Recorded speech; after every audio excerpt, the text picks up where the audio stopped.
Hi there, this is Jonathan Ginsberg. I'm a Social Security disability attorney, and today I'd like to talk to you about Social Security's 4 programs that will provide for a quick determination of your disability status if you have a terminal disease or a very, very serious disease that really you should not have to go through the whole process of applying and going through reconsideration and hearings and so forth.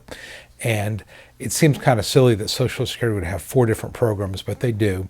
And what I certainly tell my clients to do if somebody calls me and they've got a serious condition, they've got ALS, for example, Huntington's disease, they've got terminal cancer, I advise them to go ahead and flag those cases to make sure it's very clear in the application that you have a terminal condition or one that is not curable, and to ask for one of these fast determinations. One program is called, and we'll go through the 4 of them. One program is called the TERI program, T-E-R-I. This is generally for terminal diseases, illnesses that are likely to result in death. And of course, in disability, the definition of disability is a medical problem that prevents you from working that has lasted or is expected to last 12 consecutive months or result in death. And if you have a terminal disease, but you have not been out of work for 12 months, then sometimes disability adjudicators will not approve you because you've not been out for 12 months. But if you can focus on the likely to result in death, unfortunately, then that may be a way to get a quick determination. So that's what they call a TERI case.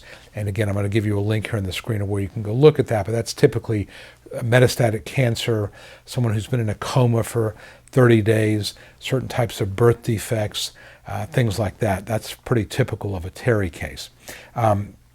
The second one is called presumptive disability, and generally this applies to SSI-only cases, and this would be situations where you've got ALS, maybe Huntington's disease, conditions that clearly it's going to get worse very quickly, and it's presumed that there's no treatment for it, so you're not going to recover from it. So that would be a presumptive disability case, and this applies to SSI cases. A third way to go is called the Compassionate Allowance Program, and that is Social Security has identified, I think there are 100 conditions now that are presumed to be so serious that they are inherently disabling. You will not recover from them, and that should push it through a little bit faster. And so again, if you have a case that is falling into the compassionate allowance condition or status, then you should be able to advise Social Security that this is compassionate allowance and to get you approved early. There will be overlap with TERI in some cases, but again, it's a wider range of situations that qualify for compassionate allowance. And the 4th one is called the QDD, Quick Disability Determination Process. This is again a situation where somebody has a disease or an illness or a condition that is clearly disabling. There's a list of conditions that, again, if you qualify under one of these, you could qualify for a QDD. Again, there's a lot of overlap with these different programs. What I would tell you to do is if you think you qualify for any one of them, to mention all of them and just put Social Security on notice that your case is one where you're likely to qualify for one of these quick determination programs, and to, again, let Social Security know, let the adjudicator know, so they can hopefully get you approved early, not make you go through the whole process of appealing and waiting for a hearing and things like that. But again, my experience has been you've got to let them know, even though you shouldn't, but you do have to let them know. And if you do that, there's a pretty good chance that you'll get approved early. And of course, these are the cases that make up a fairly high percentage of those claims that are approved at initial application. So that's what I would do. Those are the 4 programs. I've provided links here. You can look at them. Again, I hope you don't need them. If you run into problems with those, of course, reach out to me.